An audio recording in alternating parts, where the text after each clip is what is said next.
आज हम पढ़ेंगे संक्रमण का डी संक्रमण। डी संक्रमण, धातु संकुलों में कौन कौन से इलेक्ट्रॉनिक संक्रमण होते हैं। पहला है डी संक्रमण। यह संक्रमण साफ कहता है कि इसमें इलेक्ट्रॉन निम्न ऊर्जा के डी कक्षकों से उच्च ऊर्जा के डी कक्षकों में जाते हैं। जैसा कि हमने पढ़ा हुआ है, डी कक्षक विपाटित हो जाते हैं। तो अगर T2G का इलेक्ट्रॉन Eg इलेक्ट्रॉन में जाए तो इस तरह का संक्रमण डी संक्रमण कहलाता है। यह संक्रमण सामान्य तौर पे 10,000 से लेके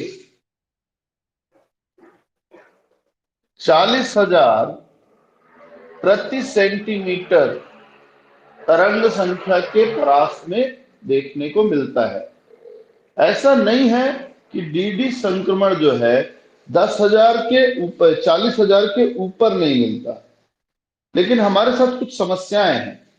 10,000 से नीचे की आवृत्ति प्राप्त करना आसान नहीं है, और 40,000 से ज्यादा अगर हम कर दें तो इस संक्रमण के साथ कुछ और इलेक्ट्रॉन, कुछ और तरह के इलेक्ट्रॉन जो लिगेंड के इलेक्ट्रॉन हैं, धातु के दूसरे इलेक्ट्रॉन हैं, उनका भी संक्रमण हो जाता है। तो इसलिए हम ये कहेंगे कि डी संक्रमण 10,000 से 40,000 प्रति सेंटीमीटर के परास में पाया जाता है। यानी ये केवल किस क्षेत्र में मिलता है? मूल रूप से दृश्य प्रकाश के क्षेत्र में मिलता है।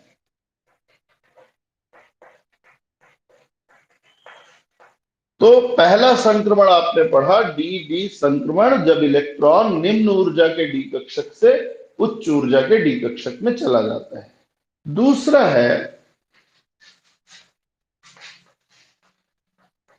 लिगेंड धातु आवेश स्थानांतरण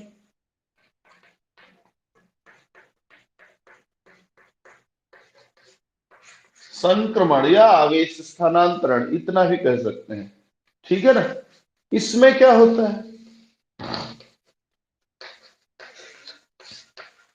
देखिए, जब भी धातु और लिगेंड जुड़ के आणविक कक्षक बनाते हैं तो धातु और लिगेंड के आणविक कक्षकों में मूल रूप से 3 तरह के कक्षकों का निर्माण होता है। कुछ कक्षक धातु के होते हैं, कुछ कक्षक लिगेंड के होते हैं।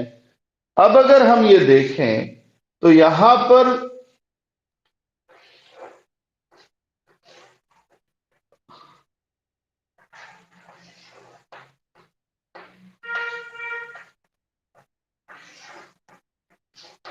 तीन तरह के कक्षकों की कल्पना की गई है। 3 तरह के कक्षकों में पहला कक्षक है बंधी कक्षक, बंधी आणविक कक्षक। ये मूल रूप से लिगेंड का कक्षक होता है। लिगेंड से प्राप्त इलेक्ट्रॉन इनमें होते हैं सिग्मा या पाई के रूप में। अनाबंधी या नॉन बॉन्डिंग, ये कक्षक एसोसिएटेड होता है सामान्य तौर पे धातु से। और ऊपर की ओर का जो कक्षक है, जो कि प्रतिबंधी आणविक कक्षक होता है, सिग्मा स्टार या पाई स्टार, इनमें के कक्षक धातु से या लिगेंड से क्या हो सकते हैं? संबंधित हो सकते हैं। मूल रूप से अभी हम धातु से मानते हैं। तो जब प्रकाश पड़ने पर लिगेंड के सिग्मा और पाई कक्षक के इलेक्ट्रॉन धातु के अनाबंधी या प्रतिबंधी कक्षकों में चले जाएं, तो इस तरह का संक्रमण आवेश स्थानांतरण, यानी इलेक्ट्रॉन आवेश का स्थानांतरण लिगेंड से धातु की ओर होता है। इसको कहते हैं लिगेंड धातु आवेश स्थानांतरण संक्रमण।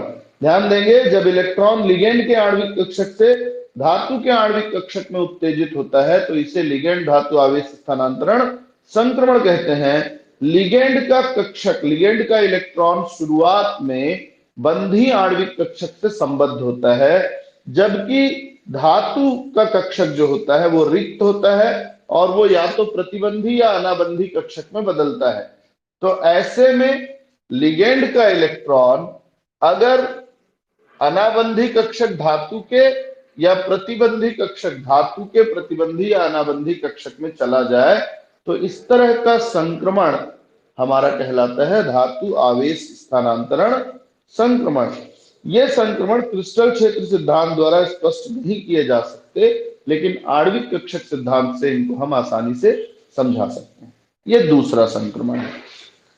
तीसरा संक्रमण है, जस्ट उल्टा कर दो, लिगेंड धातु आवेश स्थानांतरण की जगह अब की बार क्या हो जाएगा, धातु लिगेंड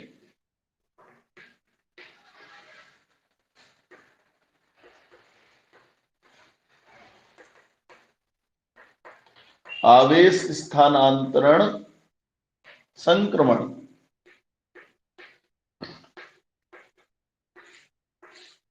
यहां ठीक उल्टा होता है। इलेक्ट्रॉन धातु के भरे हुए आणविक कक्षकों से लिगेंड के रिक्त कक्षकों में स्थानांतरित होते हैं।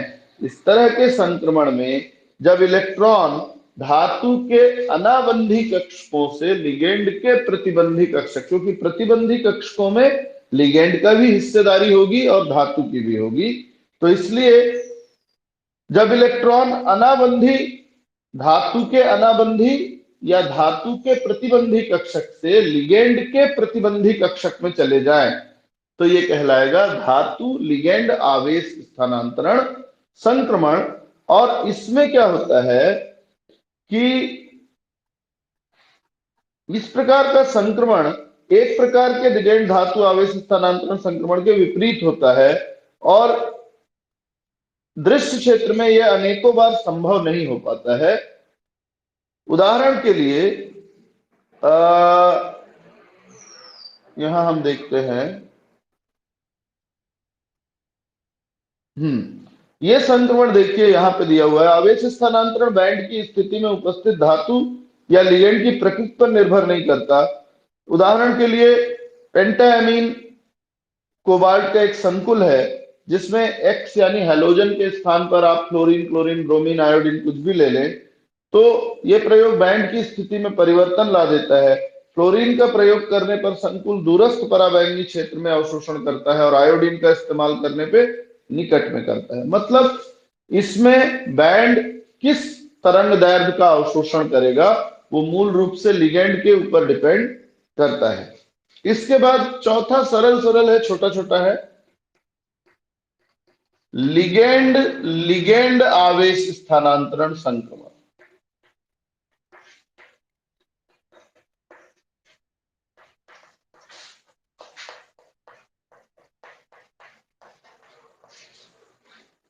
तो यहां क्या होता है, जब इलेक्ट्रॉन एक लिगेंड के कक्षक से निकलकर दूसरे लिगेंड के खाली कक्षक में उत्तेजित हो जाए तो इलेक्ट्रॉन का ये उत्तेजन कहलाता है लिगेंड लिगेंड आवेश स्थानांतरण संक्रमण। इलेक्ट्रॉन के इस संक्रमण के लिए काफी ऊर्जा की आवश्यकता होती है, अतः यह संक्रमण पराबैंगनी क्षेत्र में मिलता है, दृश्य क्षेत्र में देखने को नहीं मिलता है। यद्यपि धातु आवेश स्थानांतरण बैंड की तीव्रता इस प्रकार के बैंड की तीव्रता के बराबर होती है, यानी ये वाले बैंड की तीव्रता और ये वाले की तीव्रता बराबर होती है, लेकिन फिर भी ये दोनों एक दूसरे से अलग होते हैं। तो ओवरऑल हमने देखा कि किसी धातु संकुल में जो स्पेक्ट्रम है वो तीन कारणों से हो सकता है। पहला, लिगेंड के अंतर्गत उत्तेजन, जैसे लिगेंड लिगेंड आवेश स्थानांतरण संक्रमण। धातु के अंतर्गत उत्तेजन जो डी संक्रमण है या धातु लिगेंड आवेश स्थानांतरण संक्रमण। और आवेश स्थानांतरण यानी कि जब एक प्रकार की स्पीसीज से इलेक्ट्रॉन दूसरे प्रकार धातु से लिगेंड में या लिगेंड से धातु में आ रहा है तो यह आवेश स्थानांतरण संक्रमण कहलाता है। संक्रमण के लिए वर्ण नियम ये बहुत महत्वपूर्ण है, आपको जानना चाहिए वर्ण नियम का मतलब क्या होता है।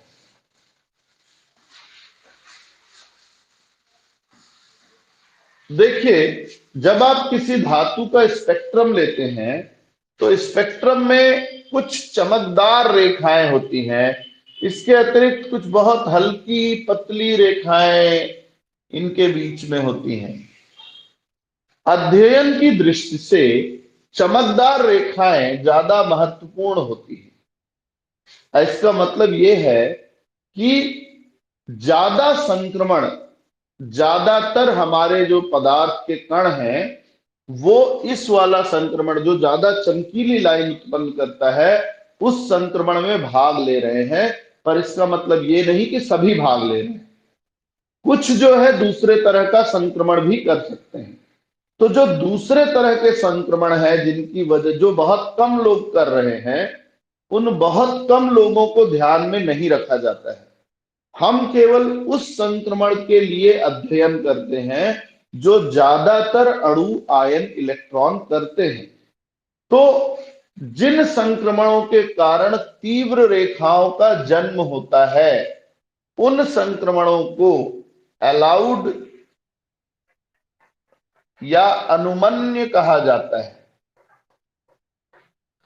जबकि जिन संक्रमणों के कारण, जिन इलेक्ट्रॉनों के संक्रमण के कारण दुर्बल बैंड बनते हैं, दुर्बल बहुत कम तीव्रता वाली लाइनें बनती हैं, उनको फॉरबिडन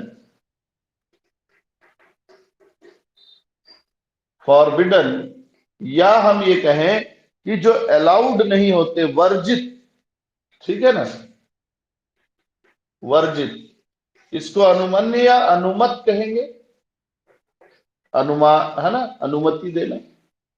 तो ये अलाउड है और ये फॉरबिडन है। तो हम हमारे अध्ययन की सुविधा से ये मानते हैं कि कौन से संक्रमण को हम अलाउड माने, कौन से तरह का संक्रमण सामान्य तौर पे हो सकता है, उसी के लिए, उसी को हम कहते हैं वर्ण नियम के अंतर्गत लेना। वर्ण नियम का मतलब है कि जिन संक्रमणों के कारण तीव्र बैंडों की उत्पत्ति होती है, जिन अलाउड संक्रमणों या अनुमत संक्रमणों के कारण तीव्र बैंड होते हैं, वो कौन से हैं उनका पता लगाना और उन्हीं को ये मानना कि ये संक्रमण ही हम कराएंगे। उसके लिए हम नियम देते हैं वर्ण नियम। जैसे दो नियम यहां वर्ण नियम के रूप में हैं। पहला है चक्रण वर्ण नियम, कि इलेक्ट्रॉन जब उत्तेजित होगा तो उसके चक्रण में किस तरह के परिवर्तन को हम अलाउ कर रहे हैं कि हाँ भाई ये वाले से तीव्र बैंड बनेगा, ये वाला नहीं होगा। तो यहां ये माना गया है कि चक्रण वर्ण नियम डेल एस बराबर क्या होना चाहिए, 0। मतलब कुल चक्रण क्वांटम संख्या में कोई चाहिए। दूसरा है आपका कक्षक वर्ण नियम, या इसी को एक और नाम से जानते हैं, कक्षक वर्ण नियम ही है शायद, लापोर्ट वर्ण नियम बोला जाता है इसको।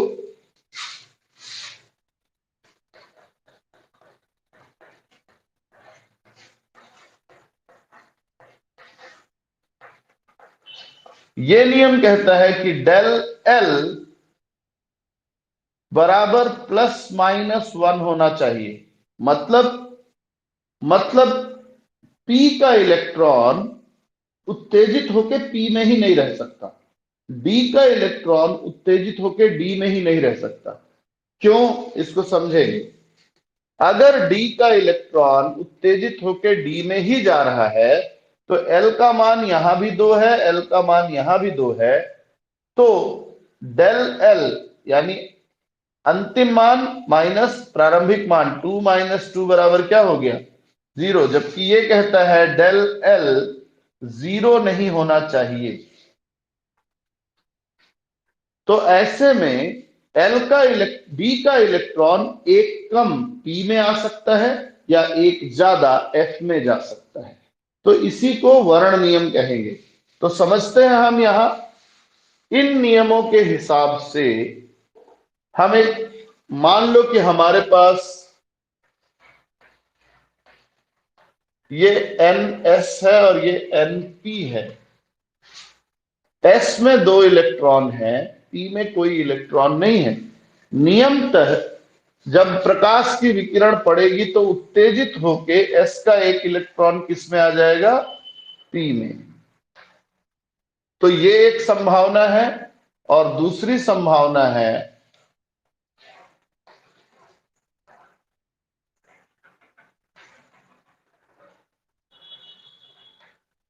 ये हो सकता है।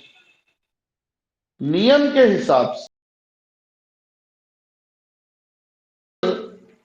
0 से L 1 पे जा रहा है, इसका मतलब डेल एल बराबर क्या है हमारा 1 माइनस 0 बराबर 1। करेक्ट है, सही है। ये लापोर्ट वर्ण नियम का पालन कर रहा है, ठीक है ना। लापोर्ट का वर्ण नियम क्या कहता है, डेल एल, एल यानी कि कक्षक क्वांटम संख्या में, द्विगंशी क्वांटम संख्या में एक की वृद्धि या एक की कमी होनी चाहिए, ना इससे ज्यादा ना इससे कम। तो एक की वृद्धि हो रही है, बिल्कुल सही है। चक्रण क्वांटम संख्या, यहां पर s बराबर n/2, अयुग्मित इलेक्ट्रॉन 0 है, यानी 0/2 बराबर क्या है, यहां s का मान 0 है, ठीक है ना। अब यहां आप देखिए, पहले वाले में लापोर्ट नियम सेकेंड वर्ण नियम का पालन हो रहा है, लेकिन पहले वर्ण नियम का पालन नहीं हो रहा है। कारण यहां दोनों इलेक्ट्रॉन प्लस हाफ हैं, तो दोनों प्लस हाफ है, यानी s का मान क्या हो गया, एक। s का मान 0 ही रहना चाहिए, s के मान में कोई परिवर्तन नहीं होना चाहिए, तो ये नियम का पालन नहीं कर रहा है। ये वाले में देखेंगे तो s एक सीधा है तो प्लस हाफ, दूसरा उल्टा है तो माइनस हाफ, टोटल रिजल्ट क्या आया, 0। ये पालन कर रहा है। तो नियम के हिसाब से ये संक्रमण, हम इसको क्या लिखेंगे, पहले संक्रमण को कि लापोर्ट अलाउड है, लापोर्ट के हिसाब से सही है, लेकिन स्पिन के हिसाब से, चक्रण के हिसाब से फॉरबिडन है। जबकि ये वाला संक्रमण लापोर्ट एंड स्पिन दोनों के लिए अलाउड है। ये लापोर्ट वाले नियम का पालन भी करता है और चक्रण के नियम का पालन भी करता है। तो वर्ण नियम हमको ये बताते हैं कि कौन सा संक्रमण होगा और कौन सा संक्रमण नहीं होगा। अब जब हमने यहां पढ़ लिया लापोर्ट वर्ण नियम और चक्रण वर्ण नियम, तो क्या ये नियम हमेशा स्थिर रहते हैं, नहीं रहते। इन नियमों को भी कभी कभी भंग होना पड़ता है, ये नियम भी कभी कभी टूटते हैं। कुछ हमारे पास ऐसे स्पेक्ट्रम हैं जहां ये नियम पालन नहीं होता है। तो पहले देखेंगे हम कि लापोर्ट वर्ण नियम का भंग कब होता है।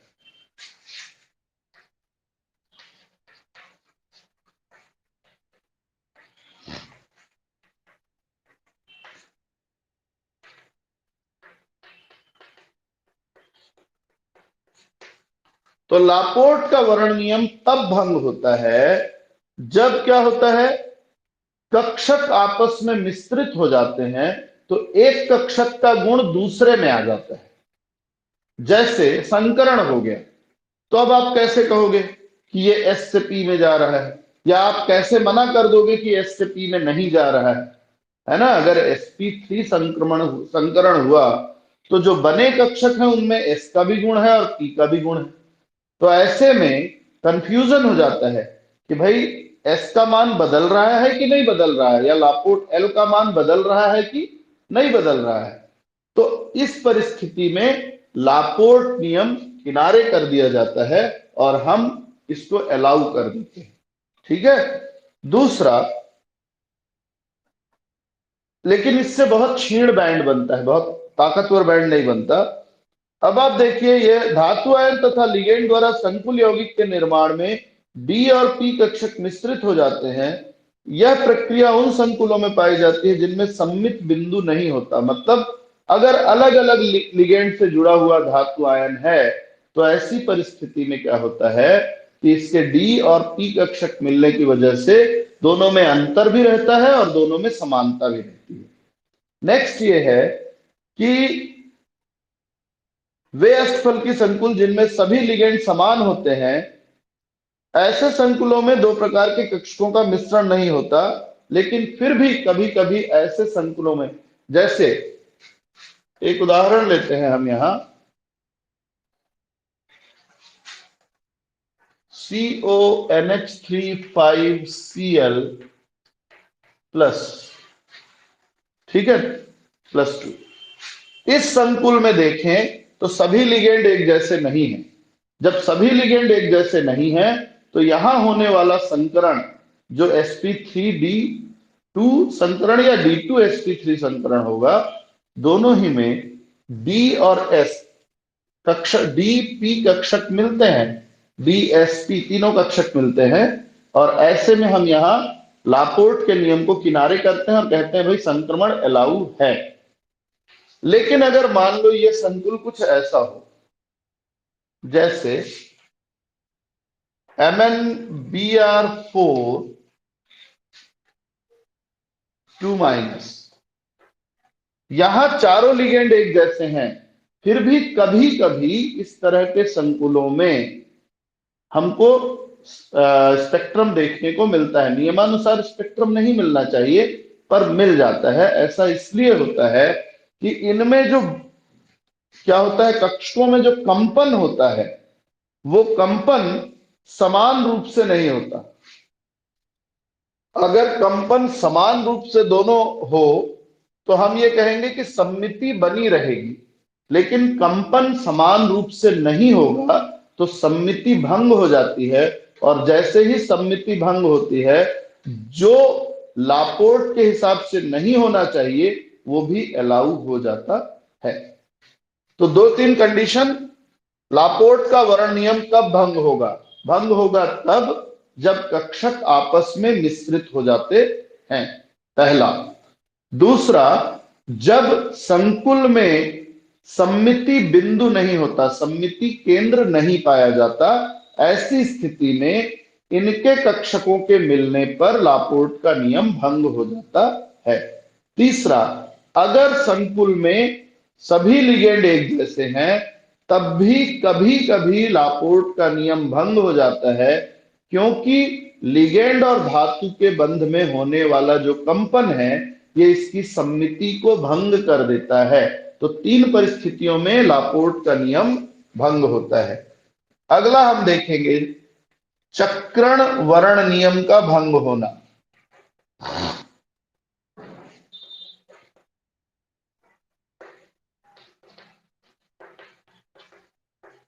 चक्रण वर्ण नियम कहता है कि भाई इलेक्ट्रॉन के चक्रण में कोई परिवर्तन नहीं होना चाहिए, पर मान लो कि ऐसी कंडीशन है, दुर्बल क्षेत्र लिगेंड में D5 विन्यास पे विचार करते हैं। दुर्बल क्षेत्र D5 तो क्या होगा, 1 2 3 4 5।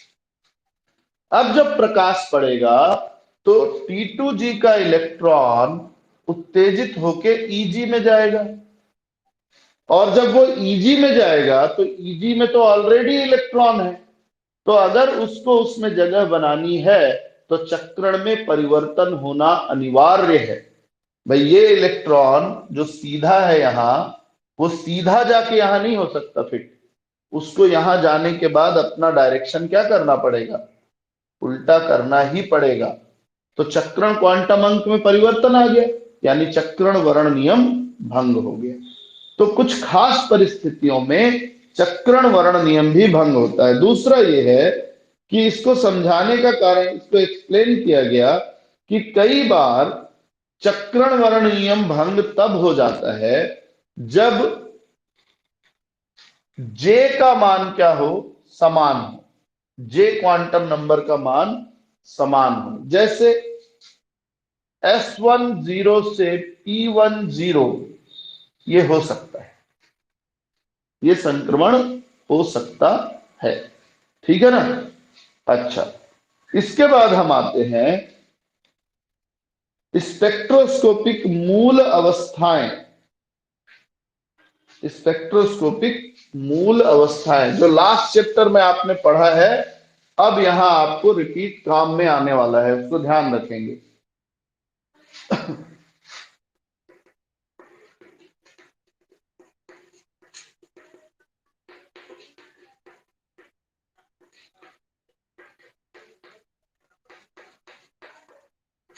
स्पेक्ट्रोस्कोपिक अवस्थाएं कितने प्रकार की हैं? तो यहां हम देखेंगे एकमात्र कक्षक के लिए हम कौन सा चिन्ह यूज करेंगे? अगर अकेला कक्षक है, एकमात्र कक्षक है, तो इसके लिए हम यूज करेंगे ए, सिंगल ए, या बी भी यूज कर सकते हैं। इसी तरीके से एकमात्र कक्षक से रिलेटेड अवस्था जो है, एकमात्र अवस्था के लिए हम इस्तेमाल करेंगे कैपिटल ए। दूसरा, समान ऊर्जा के दो कक्षक अगर हैं,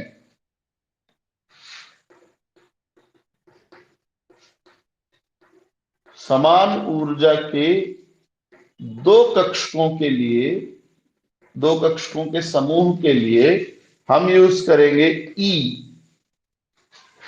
ठीक है। और समान ऊर्जा की दो अवस्थाओं के लिए, दो संयुक्त अवस्थाओं के लिए हम यूज करेंगे कैपिटल ई। तीसरा है त्रिसम ऊर्जा के कक्षक। तीन कक्षक समान ऊर्जा वाले हैं, उसके लिए हम यूज करेंगे टी, और त्रिसम ऊर्जा की समान अवस्थाओं के लिए यूज करेंगे कैपिटल टी। तो अवस्थाओं के लिए इस्तेमाल किया जाएगा कैपिटल लेटर, और कक्षक के लिए इस्तेमाल किया जाएगा स्मॉल लेटर। यहां पर दो चीजें जोड़ी जाती हैं। जी, जी का मतलब होता है जिरेड, समान ऊर्जा के, और यू अनजिरेड, असमान ऊर्जा के। ये अवस्थाओं के बारे में आपकी जानकारी हुई, ठीक है। इसके बाद सूक्ष्म अवस्थाएं। कल मैंने आपको बताया था कि P2 को हम 15 तरीके से व्यवस्थित कर सकते हैं, याद है ना? सूक्ष्म अवस्थाएं।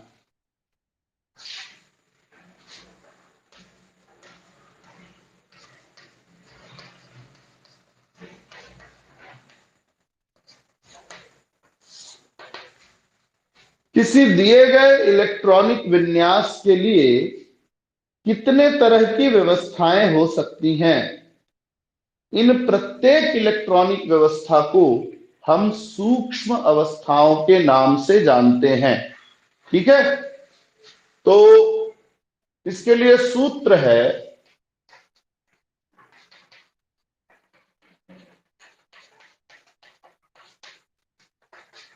Factorial of n upon factorial of r गुणा factorial of n minus r, जहां n है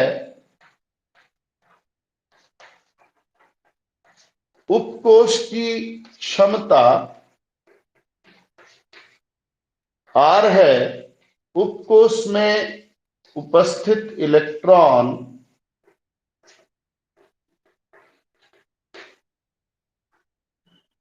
ठीक है। तो अगर हम इसमें चेक करें कि D2 के लिए कितने तरीके की विन्यास हो सकते हैं, तो देखिए D की क्षमता कितनी है? क्षमता है 10 इलेक्ट्रॉन की। उपस्थित कितने इलेक्ट्रॉन है? 2 इलेक्ट्रॉन है। तो मान रखते हैं 10 का फैक्टोरियल बटा 2 का फैक्टोरियल गुणा 10 ऋण 2 का फैक्टोरियल। आप देखें 10 गुणा 9 गुणा, मैं 8 से लेके 8 का फैक्टोरियल यहां लिख देता हूं, बटा 2 गुणा 1 गुणा 8 का फैक्टोरियल। 8 का फैक्टोरियल 8 का फैक्टोरियल कट जाएगा, 2 पंचे 10, 5 निया 45।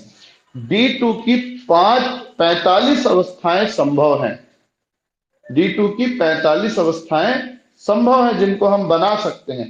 मैं सब नहीं बना रहा हूं, कुछ बना के आपको दिखा देता हूं कैसे आप बनाएंगे, और उनकी गणनाएं भी करनी होती हैं। तो मैं D2 की जगह आपको P2 का बना के दिखाता हूं। P2 P2 के लिए n यानी क्षमता है 6, R है 2, तो समीकरण का हल होगा हमारे, अवस्थाएं कितनी होंगी, factorial of 6 divided by factorial of 2 into factorial of 6 minus 2। तो ये हो जाएगा 6 गुणा 5 गुणा फैक्टोरियल ऑफ 4, यहां हो जाएगा 2 गुणा 1 गुणा फैक्टोरियल ऑफ 4, ये 4 4 कट गया, 2 3 3 पंचे 15। अब हम यहां 15 तरीके से पी में इलेक्ट्रॉन रख के देखेंगे।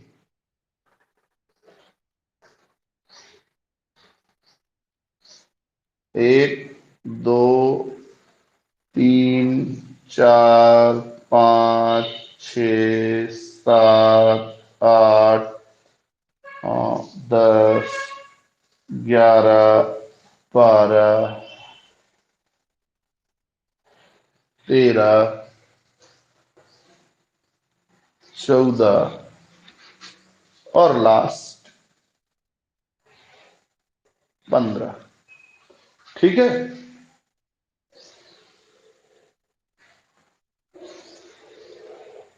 ऊपर का +1 0 -1 है, 2 इलेक्ट्रॉन है, पहला सामान्य अवस्था ऐसी होगी, दूसरी संभावना यह है कि ये यहां हो जाए, तीसरी संभावना यह है कि ये उल्टा हो और ये सीधा रहे, फिर ये सीधा, ये उल्टा रहे, ये सीधा रहे। चौथी संभावना यह है कि ये सीधा रहे, ये उल्टा हो जाए। पांचवी संभावना है ऐसे। छठवीं संभावना है कि ये यहां रहे, ये यहां रहे। सातवीं संभावना है ये सीधा रहे, ये उल्टा। आठवीं संभावना है ये उल्टा रहे, ये सीधा रहे। ठीक है, नौवीं संभावना है दोनों उल्टा रहे। ठीक, ऊपर में भी इसी तरह की संभावनाएं हैं कि पहले मैंने ये माना कि ये फिर ये फिर ये दो। एक संभावना है कि ये उल्टा रहे, ये भी उल्टा रहे, ये उल्टा रहे, ये भी उल्टा रहे। फिर एक है आपका, यहां पे इलेक्ट्रॉन का युग्मन हो सकता है, यहां पे इलेक्ट्रॉन का युग्मन हो सकता है, यहां पे इलेक्ट्रॉन का युग्मन हो सकता है। देखो, हमने खूब सारे तरीके व्यवस्थित किए। ठीक है, तो ये आपकी संभावनाएं हैं। कोई संभावना रिपीट हुई हो तो उसको कैंसिल कर सकते हैं आप। ये सारी संभावनाएं मैंने बताई। अब इनके लिए अगर आपको एल की गणना करनी है, एल, एल मतलब यहां +1 0 1 आएगा, +1 -1 0 आएगा, +1 0 1 आएगा, +1 -1 0 आएगा, +1 0 1 आएगा, +1 -1 0 आएगा, 0 -1 आएगा, -1 आएगा, फिर यहां भी -1 आएगा, यहां भी -1 आएगा, यहां आपका आएगा क्या, +1, यहां आ जाएगा 0, यहां आ जाएगा आपका, दोनों इलेक्ट्रॉन 1 में है तो 2, यहां आ जाएगा 0, यहां आ जाएगा -2।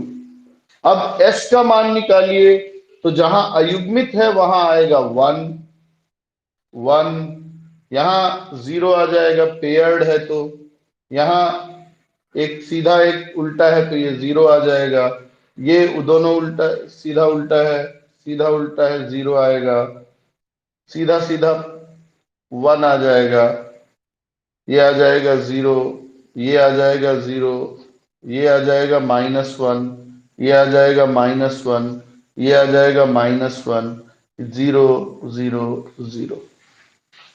इस तरीके से हम L और S की गणना, ये सभी P2 की सूक्ष्म अवस्थाएं हैं। निकाल के इसका प्रतीक लिखूं, पद, या जिसको हम स्पेक्ट्रोस्कोपिक मूल अवस्था लिखते हैं, स्पेक्ट्रोस्कोपिक अवस्था। तो L1 है, मतलब ये है P, 0 है S, P, 0 है S, P, S, -1 भी P ही होगा, P, P, P, P, S, 2 है तो D हो जाएगा, S, D। अब इनमें घात क्या लगेगा?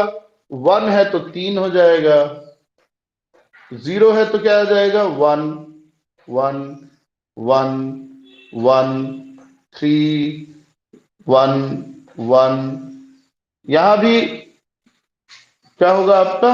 अगर स्पिन क्वांटम नंबर -1 या +1 है तो घात में चिन्ह नहीं लगता। 3, 3, 3,